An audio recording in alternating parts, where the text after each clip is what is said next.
Hallo und herzlich willkommen, greetings and welcome. Ich den Hozet to the first episode of the Doomcrag Academy. I'm Nord Wolf, and in this episode I will give you an analysis of the Doomcrag Warrior Midrange Battlemage matchup.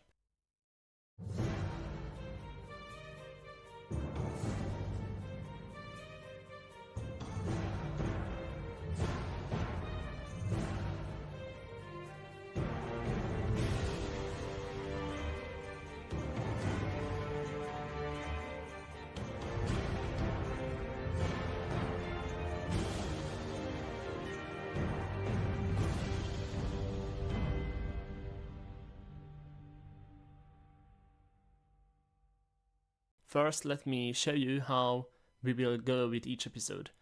In each episode, I will face 4 opponents on the episode's featured deck list. In this case, Midrange Battlemage. I have played this time 3 matches with each opponent, but when we will be playing more aggressive decks, then this might be more match per player, and if we are playing against control decks, then this might be less. It depends on how long the games go. Out of the 3 matches I have played with each of them, I will show 1 per player as a full cost version, and I will show of the other 2 just featured scenarios that are interesting to analyze and look at. So in this episode, the 4 opponents I have faced were Ramping Rufus, City Talker, Eros, and Nocturnal. Let's start with Rufus's deck. What we are looking at when we are playing Doomcrag Warrior is firstly how much support removal the opposing deck has. In this case, Rufus runs only 2 belligerent giants as support removal, so that's an advantage for us since we have 3 shrines and 3 amulets. On the other hand, we are looking at how they can deal with the Bannerman.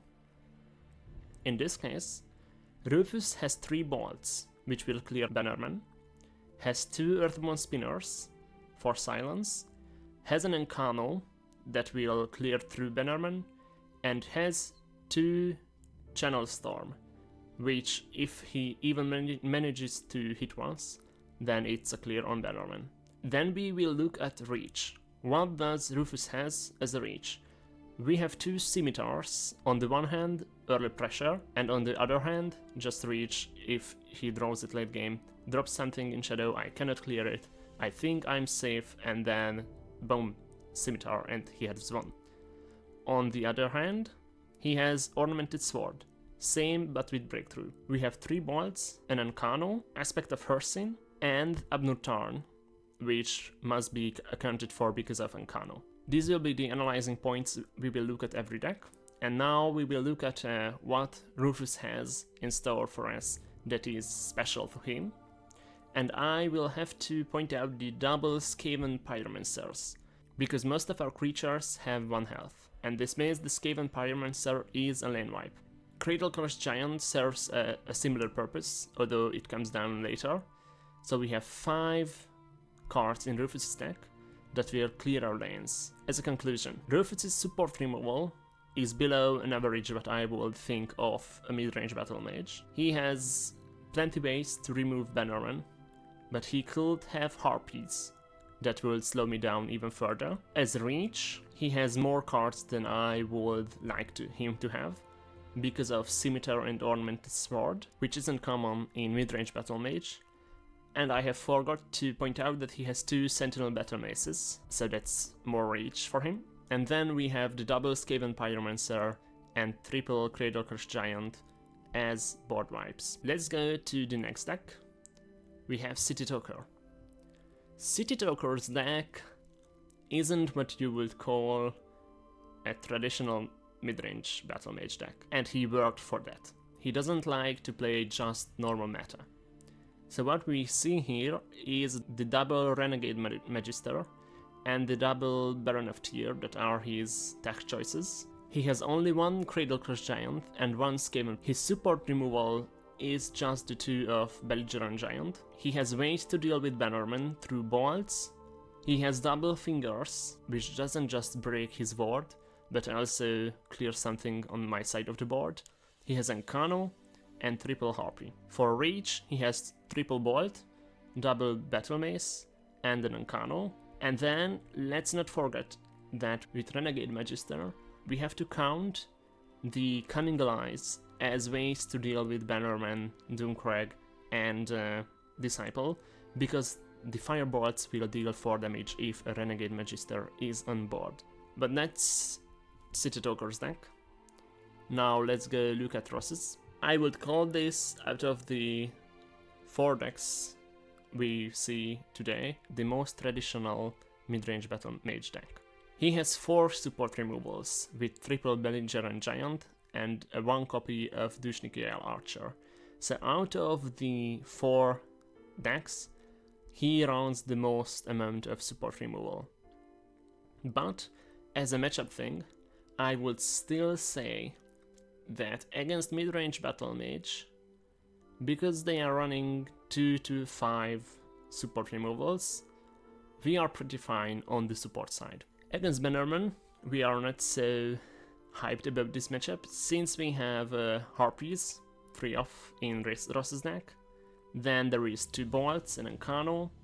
We have 1 copy of Spinner here, and double Fingers and the Channel Storm that can be counted as Bannerman removal even if he hits once, which he will. So Ross's deck in particular has good enough ways to deal with Bannerman, and I would say that Midrange Battlemage has enough ways to deal with Bannerman, although not as many ways as a control deck would. But for midrange deck this is above average. Then we will have to count with double Skaven again against Firebrands and a single copy of Belligerent Giant. For reach, Ross has 2 bolts, a battle mace, an Uncano, and I would count Sentinel Reclaimer as a reach, because that 4 power he gets with the Iron Sword and the Steel Dagger, that is basically the same for us as a Sentinel Battle Mace.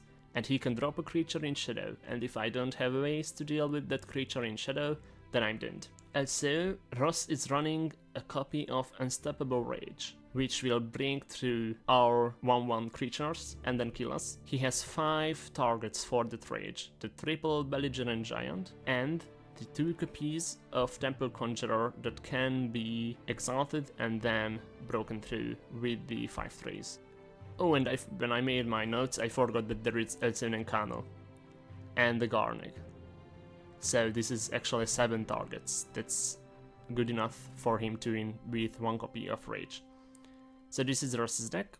And then we have Nocturnal's deck, which isn't Nocturnal's, but Iron Blitz's. This is a rather aggressive midrange Battlemage deck. If we look at the Sidonin Couriers and the amount of low drop creatures he has, as well as the seal on the 6 drop side, double Blood Dragon can ignore our guards and can attack in different lanes, so we will have to be careful when playing around that. Out of the decks I have seen, I'm most confident against this because of how many 1 health creatures he is running, and also Nocturnal is an aggressive player. I expect him to try to push me the strongest out of the 4 players. For support removal, he runs the double Belligerent Giant. For Bannerman, he runs 2 bolts, triple Harpy and Uncano, and as a spinner, I will still say this is below what the average in midrange Battlemage is. And his reach is the weakest out of the 4 decks. He is running 2 bolts, an Uncano, and the copy of Sentinel Battle Mace. Now that we look into the decks, let's start with Rufus's matches, and we will look at game through as the full match. So here we go.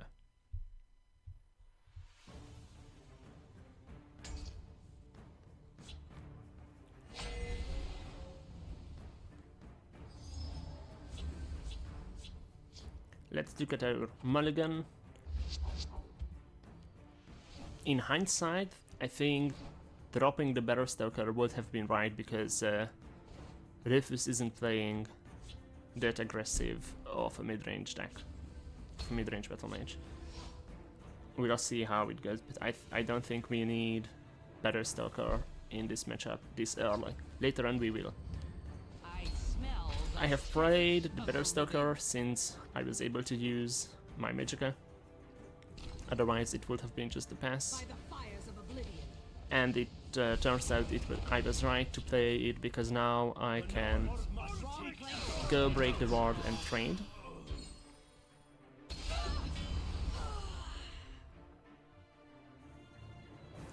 This way we are not allowing him to equip the term on the GFM. We see a raw Breton Conjurer, but unfortunately I have no way to deal with the ward. I will just have to work around it. So this is interesting. I decided that I will try to get something to break the ward.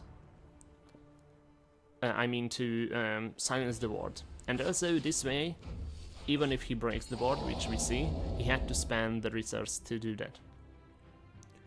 What I did wrong is that I think I shouldn't have attacked face, because we need Bannerman to hit face if he can without breaking a ward, and also we didn't need the heal. Now he has time to develop the board without giving me cards, which sucks. Now I will go Battalion in field and just draw. And then I have to hope that he doesn't have a bolt or a battle mace to equip the Breton Conjurer with. Otherwise we are just trading inefficiently. We see him go face. He will probably equip the term to... Oh wow, okay, no. I thought that he will just tome the Conjurer and then attack with Wardcrafter, because that would have been 5 damage. He breaks the ward. Okay, and we see a Channel Storm. My paws are quicker than your eyes. Here we are not looking at a winning matchup. This is the problem with Midrange Battlemage. The wards, I couldn't deal with the wards, and now we are facing the 5/5s. I had to play Tiny Dragon to clear the Conjurer, so no Atrax come down afterwards. I should have played the 3-Feather War Chief before playing Tiny Dragon. Now we have lost 1 damage. That was clear that he will be able to make the Discerning Thief survive. Unfortunately, he also has an ornamented sword, so he will break through and draw a card and discard another.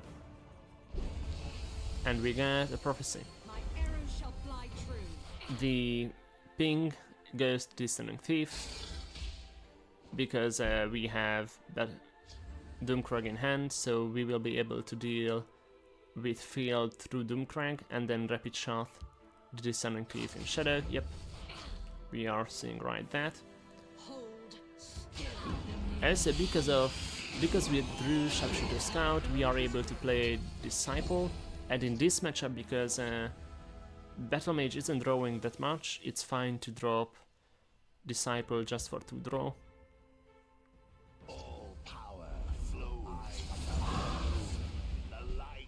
Now he goes Shadow, and frankly we don't have many ways to deal with Shadow anymore. We have seen 2 Sharpshooter Scouts, we have seen 1 Dushniks, we have seen a Tiny Dragon, so there is 1 Tiny Dragon left, 1 Sharpshooter Scout to ping Shadow. We'll just have to hope that we can draw another Necromancer's Amulet and then start healing. Also, a Disciple would be good, because then we can start a cycle. Unfortunately, that he is playing in Shadow means that my Disciple in field will be useless. Now we have a Spinner, so we can deal with 1 of the Daggerfall Mages. And also we got Red Gear in hand. I have played it in field in hope to trigger Disciple in later turns, but I'm not sure if this was the right choice.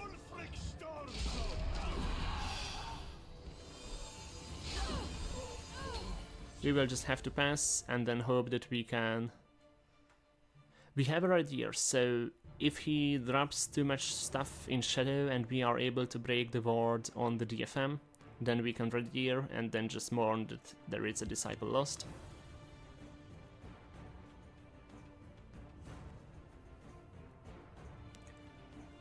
And so he has 4 cards in hand right now. And the tome comes down. So in this matchup he... Oh, this is bad. It's very good for him that he drew terms, because he needs to draw. And now... Oh, and double ward. So now I cannot play red here.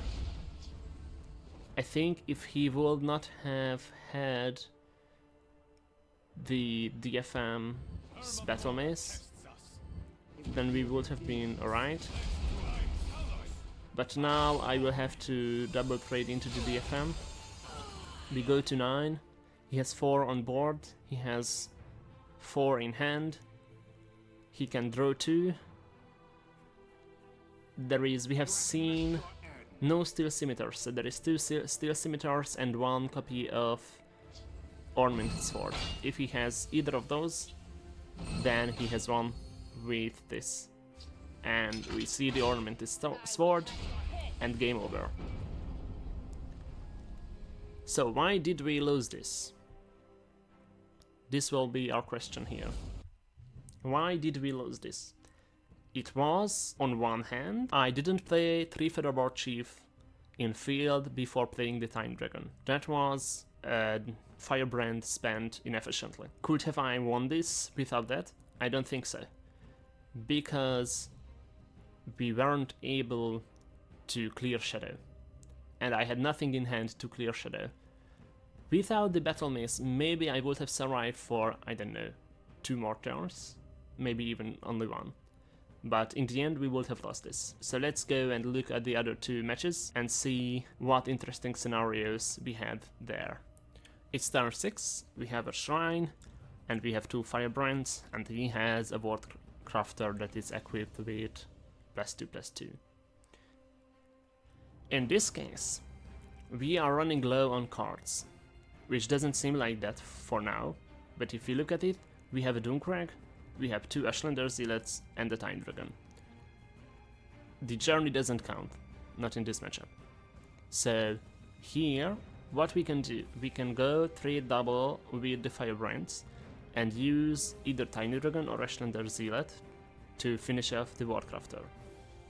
If we do that, we will be left on 3 cards.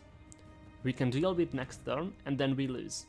He didn't attack me, so he didn't break runes, meaning that he knows that this is a matchup about resources. I think after having played all the matches, this is what I would give you as the final conclusion, and I have to give it to you now, because this turn, what I have done, was a decision that was based on resources. Right now, although it doesn't seem like that, I am losing. There is only one way we can win this. It's the Doomcrag Vampire plus Time Dragon. If that clears 4 creatures, it will likely clear only 2 or 3, but if it manages to clear 4 creatures, then we have a chance. Or if I can get a Disciple of Namira and refuel my hand. But if I clear the Wardcrafter now, I will lose, because I will be out of resources. And also I have a Shrine. If I play 1 card now, then I don't get to trigger Shrine. If maybe next turn he drops something in field, he drops other stuff in Shadow, then I could play a Doomcrag and Tiny Dragon and Ashlander Zealot and hope to get something else. Also, I couldn't play it because I don't have the magic for it yet. But that's just the way I am thinking right now. If I just play the cards now, I will be out of cards and then I will lose. And because of that, the only way, the correct way to do this turn is to pass. And now we go into his turn.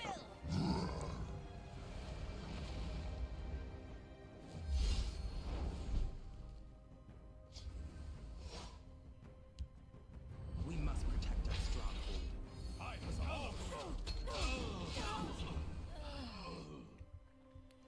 It's one turn later, we cleared the Warcrafter. I had to play something in field, so we have seen a Dushnik. And let's see what he does. He wards up the giant and then breaks through. And he sees me not play Sharpshooter Scout. I have only this prophecy in my deck. I have no shrines anymore, so the only reason I was keeping Sharpshooter Scout was that I had Doomcrag in hand, and because of that I think it was a mistake on his side to play the Mighty Conjuring, because I wasn't playing Sharpshooter Scout. I had no ways to draw with Shrine that I could have kept Sharpshooter Scout for, so that's it. Then we go to turn 10. Here is the board. I have two ways to deal with this.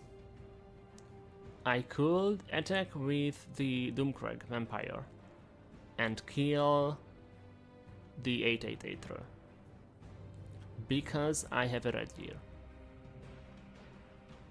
If I do that, I will have no board and I will have no cards. So what I decide to do is the only way there is a chance of me winning. We have seen two Doomcrags. He has 4 cards in hand. He controls the game. I have a single way to win this, and it's if I start to go face now. And that's what we see here.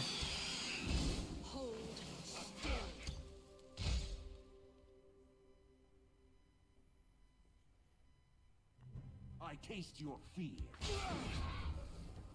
I get rid of the 8/8 Aether, so he doesn't kill me, and I play the Journey because I have already started attacking, and then that's my turn.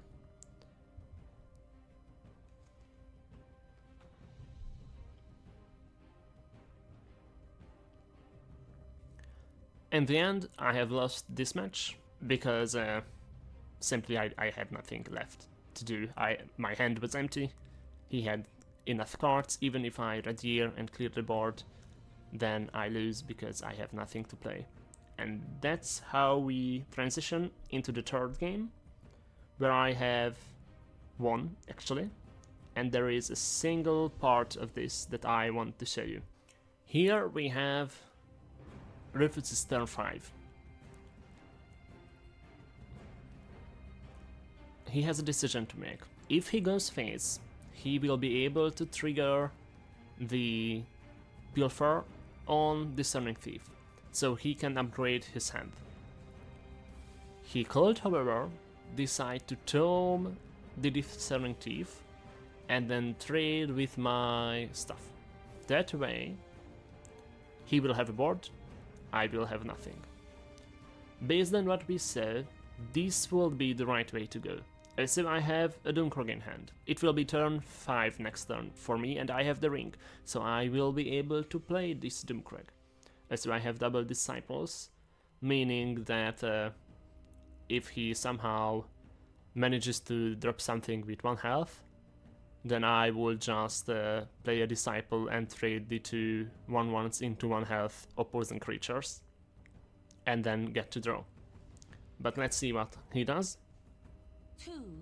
He decides to go face. Take the hand value instead of the board value. And I think that ultimately this was the turn where I won this match. Because now he's playing the Shadow. I'm just going to trade there. Because I drew Bannerman, I'm playing Bannerman.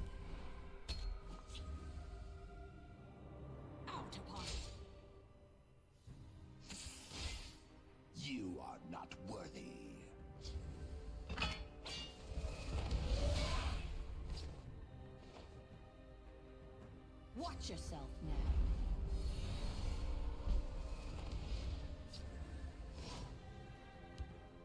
It would appear that dinner is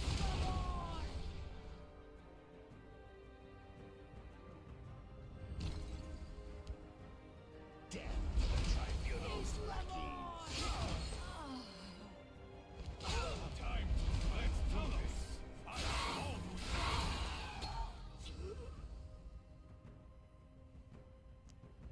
And in the end, I have one creature on board that was left alive because he didn't take the trade on that turn.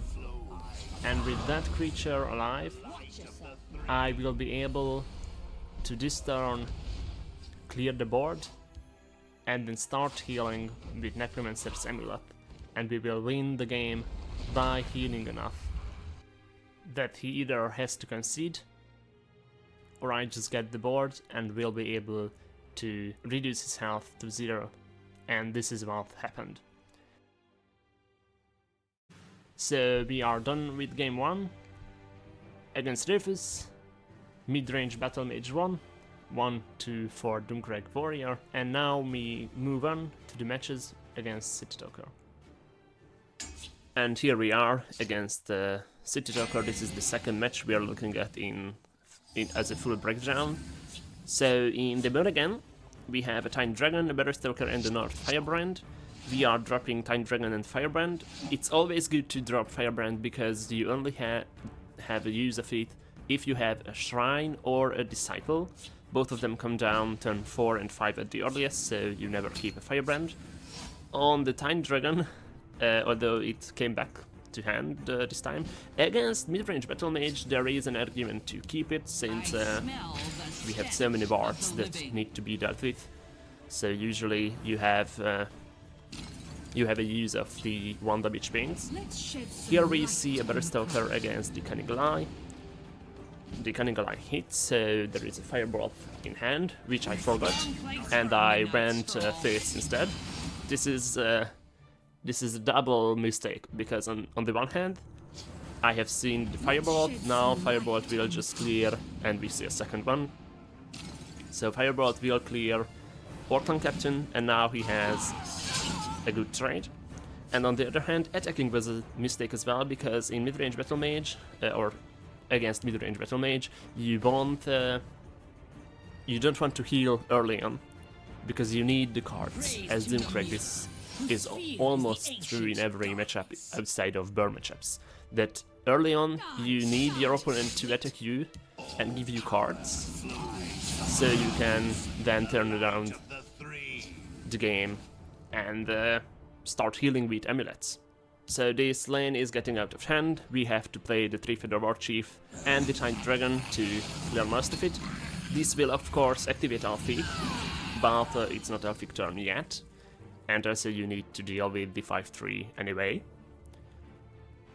We will see that to deny me a trade with 3-Feather Warchief into Temple Conjurer, he will trade with Cunning Eye into 3-Feather Warchief. Then we see a Conjurer, a Breton Conjurer plus Firebolt to proc the Aether.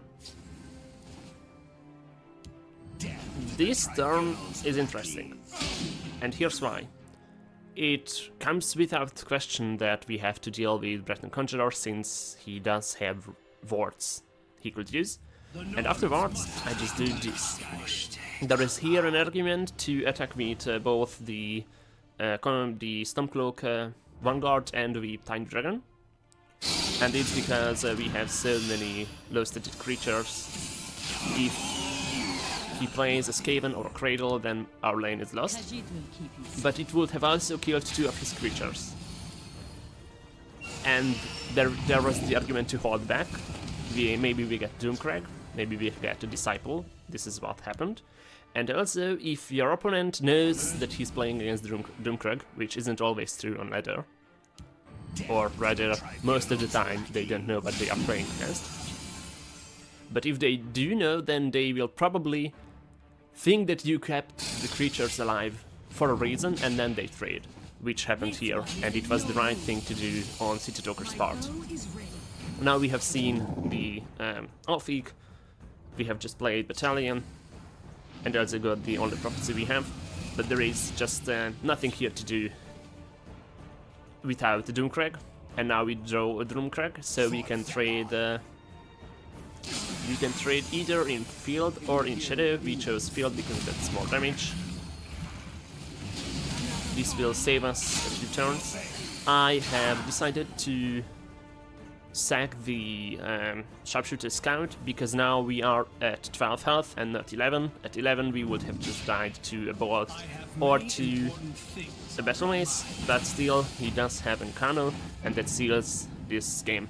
The only reason that I showed this to you is that turn 6, because it's very important to always consider if you want to attack or if you want to hold back, and wait for that one explosive turn with Disciple or with the Shrines or with Doomcrag that will turn around the game, because with Doomcrag you will be always on the losing side at the early stage until you suddenly get a turn and turn the entire game around, and this one turn needs to be set up, and leaving alive creatures is one way to do it. And also if your opponent knows that they are playing into Doomcrag, then they will most likely choose to trade instead of going face, so you're just saving yourself some health. And now we are here against City Talker in the first match. This is turn 9, although we have 11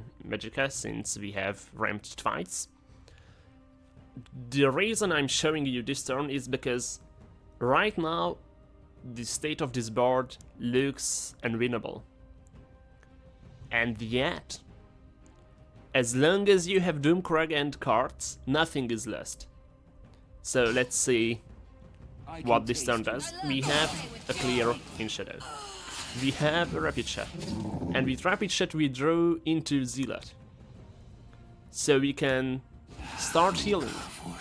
We can start dealing with the lane, and with 3 Feather War Chief and Tiny Dragon we would also have a way. Oh, and I chose to... Okay, this is better. I just completely forgot that I can also play Raiding Party and Firebrand. And then we have a Tiny Dragon for later turns if we need it. The other thing about Doomcrag is that, and I have mentioned this before, that you never drop Doomcrag for 1 or 2 kills. Only if you wouldn't survive otherwise, because it's still better to drop Doomcrag and try to survive than to just lose the game. The only time when you are right to play Doomcrag and still get 1 or 2 kills with it is when your opponent is already low on cards, because then you have the game under control, and even if they remove Doomcrag, then you still have more cards, and then you will just stabilize in other ways. And in game 3 I just want to show you the mulligan. Although Raiding Party is usually a keeper, with double 3-minder I am fine dropping it and trying to fish for something higher value. Here we got an Unday, but it's still fine. And this is how the second game went. Against City Talker, we have won the first one, where we see the game-changing turn with Doomcrag and Disciple on board and just clearing everything. Then we lost the second one, which was showcased first as a full breakdown, and we have won the third slowly with amulets healing me back and then having a full board in the attacking phase. So against City Talker we went 2-1. We are 50-50 at the moment, and this is how we move into game 3 against Ares. And here we go against Ares. This is the second match that we will fully showcase. And we start Monarchs in the mulligan. We have a Red Deer against control decks, but sometimes even against mid-range decks you can keep Red Deer, but not against Midrange Battlemage, because Red Deer doesn't save you from Alfeek, basically, and from warded creatures, as we have already seen against Rufus, where we lost because of the Battle Mace ward. The hand we got is actually, I think, one of the best hands that you can get. With Doomcrag, we have a charged creature for turn 2, and then we have 3-minder into Bannerman. This is perfect.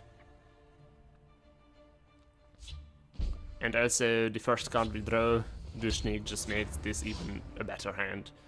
So it's really looking good for us.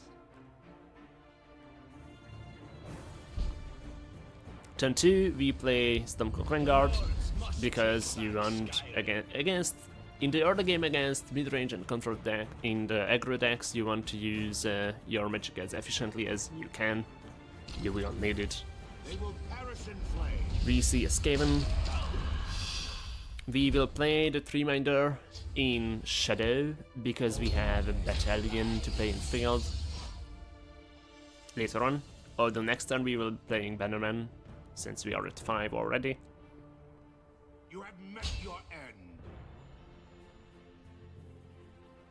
Rose just passes, so here we go.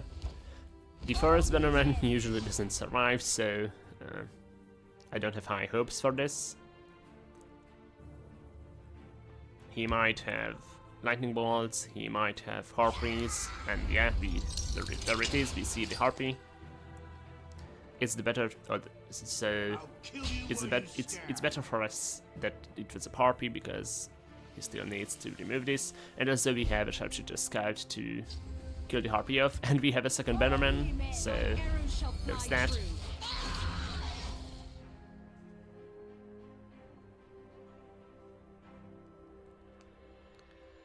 The reason I played the Sharpshooter Scout in field is that with Rapid Shot in hand and with 2 Bannermans, hopefully at least one of them will be attacking and we will be getting Firebrands, so we will be able to clear off the Skaven in field.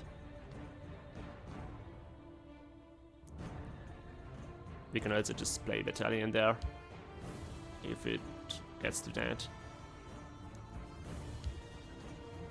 We see a Cunning Eye come down in Shadow, hits a Firebolt. Oh, and the Firebolt goes to the Bannerman, because he has a second one, okay. So this is what I was talking about, the first Bannerman did not survive, but we have a second one, so it's fine.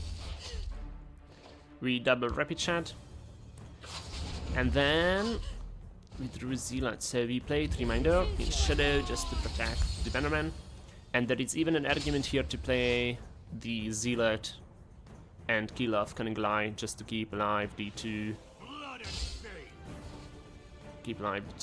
guards. But from creatures we are safe with double 3-minder. Not from actions though, so here comes Fingers. This will clear Shadow, and turn comes back to us. We will just play the Bannerman in field. Let's see if Frost has any ways to deal with it. I did not play Party because I was playing against Ares, and if I play Party and he breaks 2 of my runes, which he called with double Lightning Bolt and Ring 8 Magicka, then I would overdraw, and I just didn't want to overdraw Journey. Most of the times it's better to play Reading Party here, so I think it was a mistake. It was just the reason I decided to go like this was because I was playing against Ares. We have a trade in field, and in Shadow we can deny the draw from Descending Thief. We will play Sharpshooter Scout in field, just in case he has Cradle.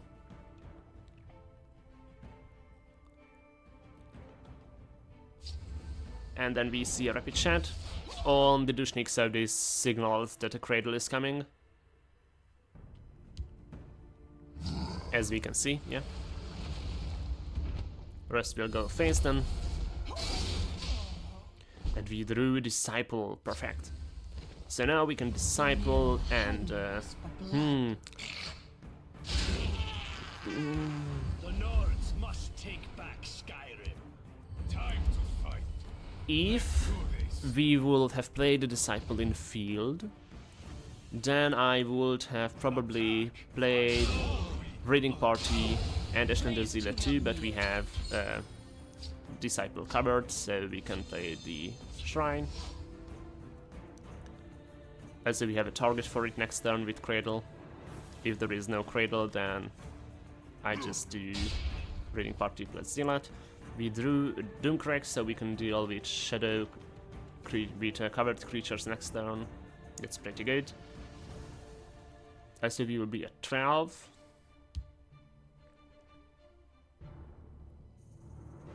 Well, we won't be anymore because this is a Garnic, so we will have to play Doomcrag.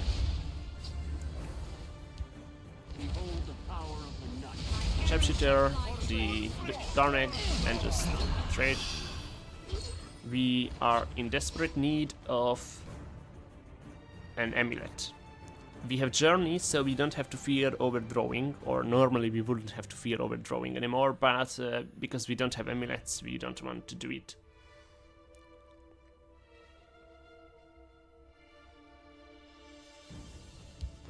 At least the board is starting to look our way now.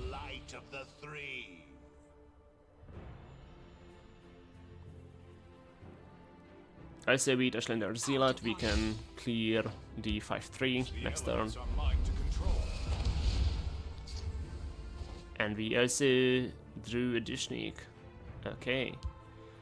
We could...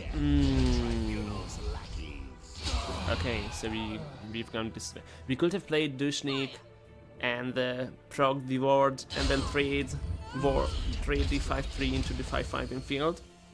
But instead I've gone like this. I could have even progged the ward now and just play Raiding Party and Battleman. I think that would have been a better play than what we have done here because we are still drawing.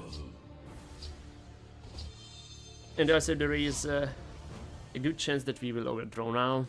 We are just setting up the board for a lethal next turn. Because we have the game under control, and if we just don't have amulets, so we beat Battlemage having so many creatures that deal damage to face, not creatures actions like both creatures like Incano, and also just stab something in Shadow and then equip it with items, and boom, suddenly you have 0 health left. There is General Storm. He has ways to deal either with the Disciple or with Doomcrag. Also, he could go to face and then set up for an aspect or for a double. Okay. We have overdrawn the amulet. Here, do we have lethal? We have 10 in field. +2 with Firebrands. I think we could... Yeah, okay, I decide to clear the board and then just set up lethal for next turn.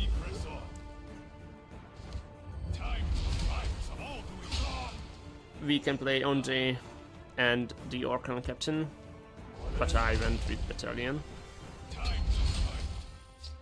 Shouldn't matter that much. I think there was a way, in hindsight, to win this turn with the Orkan Captain and the infinite Firebrands I had. But unfortunately, he didn't just set up for a future aspect, he had it in hand, so there's that.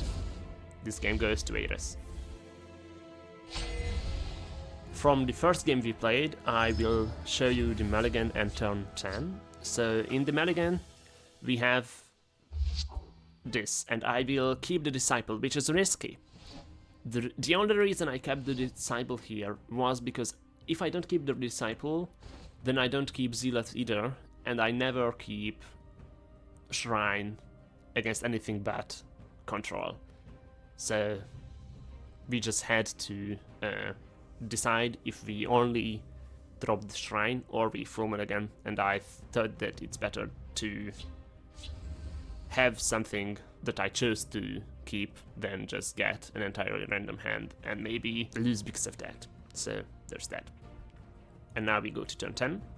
We have 11 Magicka here because we have played a Reminder before, and there is a Sentinel Reclaimer in Shadow which we need to deal with because with the items in Ares' hand, this Reclaimer deals 6 damage, and there is no way that he has he doesn't have one more damage to win this match.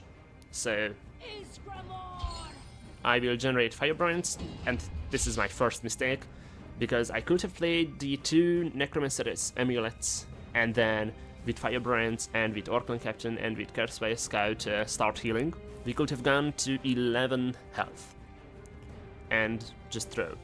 The reason I didn't do this was because I would start to overthrow, but it still would have been better than what I need to do now, because I have played the Rapid Shot in hope that I get something that I can play and kill off the Reclaimer, but I didn't, so I just played the Curse by Scout for draw, and then I have to play Red Gear. But at this point it's clear that I'm in a dire situation, and with time I will lose this match. While normally you will have time to play the 2 amulets and then start healing, we just don't have space to play them. We need to deal with the threats played by Eris every turn, so we will lose in 2 turns, I think. Here it is. We just couldn't deal with covered creatures, so we have to concede. And for game 3, I don't have any footage to show you, not because I didn't record it, but because there was just no scenario that is interesting to look at. On turn 3 I had an amulet, on turn 4 I played the Bannerman, or at least tried with Ring, but of course Ares had ways to remove it.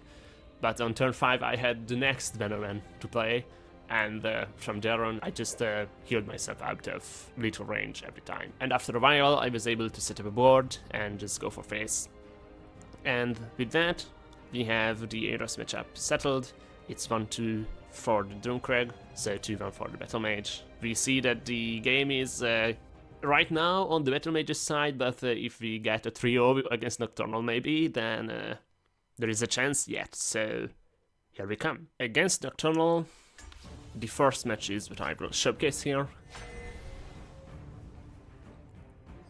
His deck is the most aggressive out of the 4 that I had to face, and this is perfect opening hand with double Reminder and the Bannerman. So I will just skip this. He is playing aggressive creatures early, but they have 1 health, so I don't have that much of a problem with that. He's playing Quartermasters, so there's that. And also we have the Ring and the Red Gear. This is just the Red Gear draw here increases our chances a lot, because once the creature with higher health will come down, then we will just have Red Gear ready. We have double Reminder. This means that we will be able to play Red Gear on turn 7, even as an answer to Alfeeg.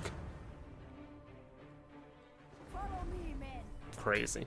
So we have the Bannerman drop on turn 4 with Reminder, on turn 3 with Reminder and Ring. He has a Lightning Bolt to answer it, so the first Bannerman always dies, rule doesn't break here. We can either play Reminder and the Stormcloak Vanguard, or just Shrine and then hope to do something next turn, maybe even trigger the Shrine. But we have gone this way, this was safer. He can play the Tome to keep the FM alive, which he does. And then we see the Quartermaster that I was talking about. Regis Battalion Shadow. And we could have played Shrine too, but I just kept it because it's better to be safe and have a Red Gear ready. Also, I'm not sure if we will be able to proc Shrines with the hand we have right now. He didn't give us this many cards yet. And he chose not to attack with Quartermaster. We just play Shrine and pass. I need you to give me cards, Snuck. And here come the cards. The reason I was so free to just play the shrine and pass is because we have the shrine we have the Radier ready, and I just want to get a good Radier out of this match.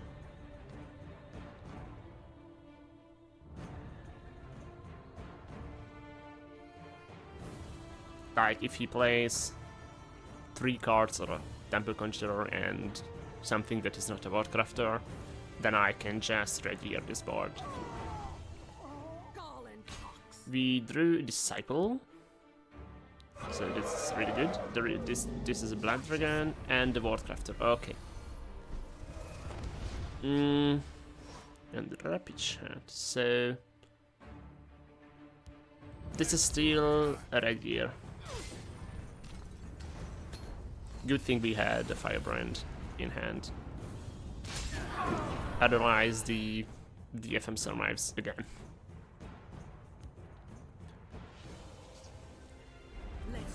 And oh, he misses. Okay, Tomes. I think this should have gone. Yeah, I think this should have gone in Shadow because we can just Rapid Shot and Doomcrag Zealot. And with Curse Scout we have a 4th card. If we wouldn't have had a card with 1 or 2 Magic, then we would have played Raiding Party and get to 4 like that. We see Bolt to clear off Doomcrag and Spinner to deny me the draw. But at this point I'm alright with what's happening.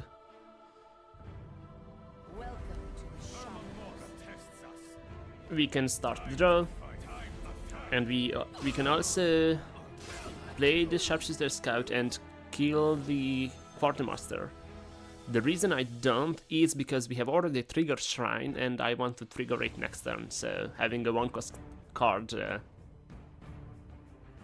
really does help us with that, because we have so many high-cost cards at the hand.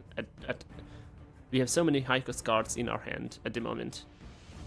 We drew an amulet, so we will be able to start drawing.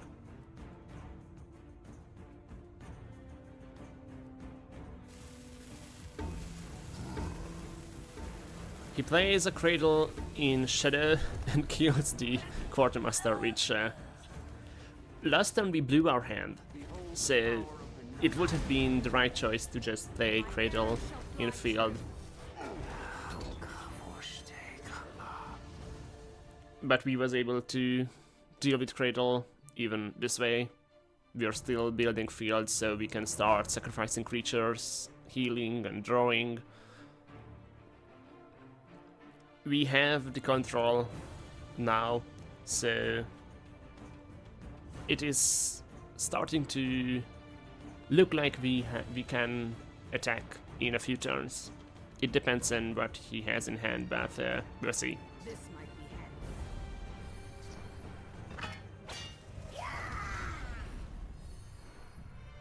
And this is why I didn't have much of a problem with Nocturnal playing Quartermasters and Harpings and early game pressure, at least compared to mid-BMs, because we can just Iron Dragon and then do Sneak.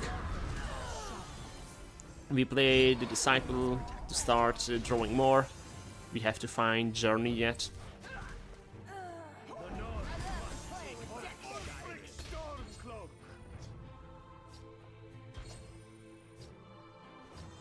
And here we are, having a full hand.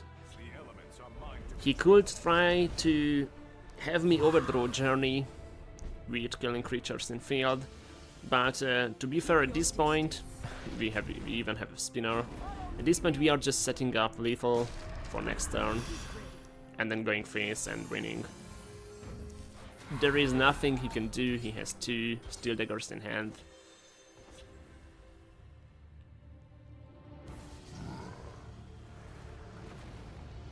Cradle removes 4 damage, but it's just not enough. We even have Clan Captain in hand, a raiding party. This was a clear match and a clear win for us. Also, we had a really good hand with double free minders and the red ear. But I think even without red ear, we would have played then the early turns a bit different, and we still could have managed to win this. So that's that.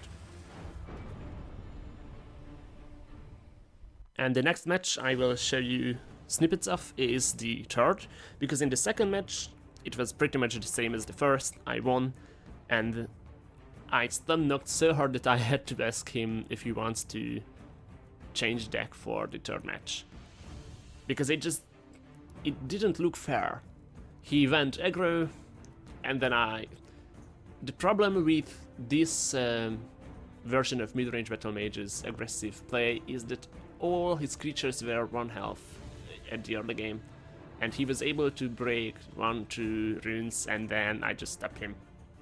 And he gave me cards, and this is what you have to understand about Doomcrag. I am glad if you break my first 3 runes, because I have more cards. And then I will be able to heal back with Amulet. But in the end, Nog decided to keep the same deck, and played a little bit less aggressive, and started to think about how this matchup is really decided. And it's not decided on being aggressive. I can tell you this match, after having played 4 matches with, or 4 best of 3s with high level players. It's not about aggressiveness, it's not about how much damage you can push as early as you possibly can. It's about resources. And this match was about resources, the third one. We see a mulligan. Usually I will debate keeping Tiny Dragon, but it's even fine against Battlemage, and against Nocturnal's version of Battlemage I had no problem with just keeping it, because there is just so many creatures with 1 health, and he did play aggressive last 2 times. Not this time though, I will not show you the match itself, but after the first 2 matches where I really had the idea that he has no idea how to play Doomcrag against Doomcrag, Midrange Battlemage against Doomcrag, and in turn where he decided to go less aggressive and think more about how to spend his cards, he was able to win in the end.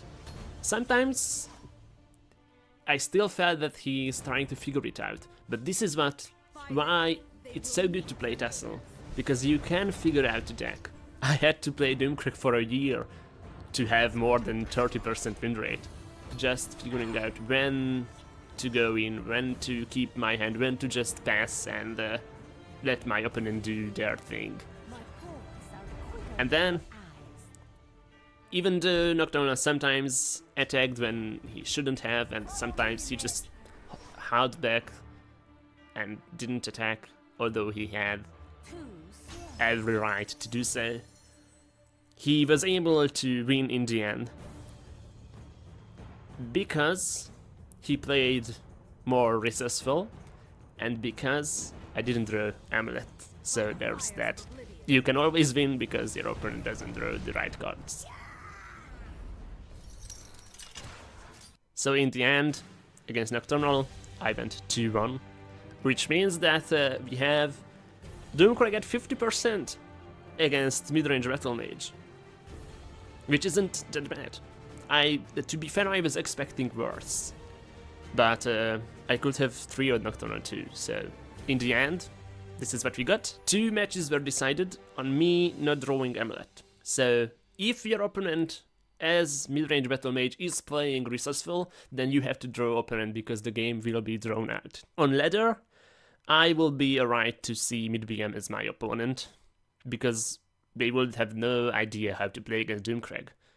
However, in the hand of a good Midrange Battlemage player, I think if they think their plays through, as we have seen with Ares and Rufus, both of them top 10 players, I don't have a chance unless I draw the perfect hands. It's still better than than what we will be playing next episode, because we will be going up against Burn Assassin. But before we do that, let's see what was the hardest for me in playing against Midrange Battlemage. And I think this will be just the general Doomcrag description, because I need to draw Doomcrag to remove most of the threats that Midrange Battlemage poses, which isn't true for some aggro decks. And also, what's specifically hard in Midrange Battlemage is the wards. Not in the way that most players would assume normally, and I hear this even from top players, that it's hard to play against Midrange Battlemage as Doomcrag because of the wards. It's not because of the wards, it's because of the wards when I want to play red here, because normally I'm just fine with wards. It means that I have to spend one more card, one more ping to remove this creature. But when I have a Doomcrag. But I usually don't have a Doomcrag, so the wards just means that they have one more health.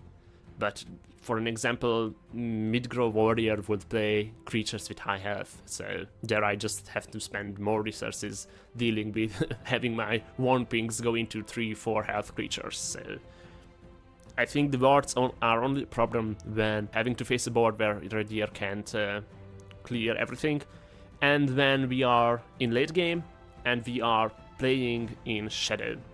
There, yes, wards do annoy me. And before ending, I also have asked the 4 players to share their thoughts on the matchup, what was hard for them and what was easy. So we'll look at this. We start off with Rufus. He said that the easy thing about this matchup was that you just have to play around pings. And the hard was that depending on if I have Doomcrag in hand or not, it entirely changes the game. This is the same that I had to conclude, because he has to decide when to push damage and when to not, because pushing damage gives me a chance to do Doomcrag. We played against City Talker second. He said the easy and hard thing was the same, because with a Doomcrag I can do much, but with Doomcrag I can clear everything he plays. Russ said that the easy thing is that mid-BM is always ahead by 2 turns just based on the list, just based on what creatures he has. But the hard is that he knew that I'm proficient on the deck, and he had to play around the fact that I will be playing almost spotless. Which, as we have seen, I did not. Or, well, I played almost spotless, but you have to decide what almost is. Against Nocturnal, I think he had the highest learning curve in this matchup. He said that playing patient is important. The easy thing was that it wasn't easy, and the hard thing was that he had 2 lightning bolts for 6 targets, and I would actually say for 9 targets, because Disciple is also a target. And he said that fingers would have helped a lot. Also, the problem was that he faced that 3 Feather Warchiefs kills Dissonant Thief, which was the only non-1 health creature that he had that comes down before Doomcrag can come down. And also, if he plays Shadow, then he can protect everything from Firebrands, but the enemy Disciple will be also protected for a turn. Actually, I would say playing Shadow favors the Battlemage player, because being able to protect the Disciple for a turn doesn't help you as much as keeping everything protected from charged lethal pings. It helps the Battlemage player. So this is Doomcrag Academy episode 1 with... in the end we managed somehow to do 50% win rate with Doomcrag against Midrange Battlemage, which I'm really happy about. Thank you for watching this. I don't know how long the final cut will be, but it's probably around an hour, so shout out to you for that. And also shout out to the players who helped me make this episode. We have recorded the matches in April, so it almost took me 3 quarters a year just to make this thing happen. So big shout out to you, Rufus, Nocturnal, Ares, and City Talker. And I will see you all in the next episode. Hopefully not in half a year, but sooner than that. And it will be Doomcrag versus Burn Assassin. Servus und farewell. Isten óta.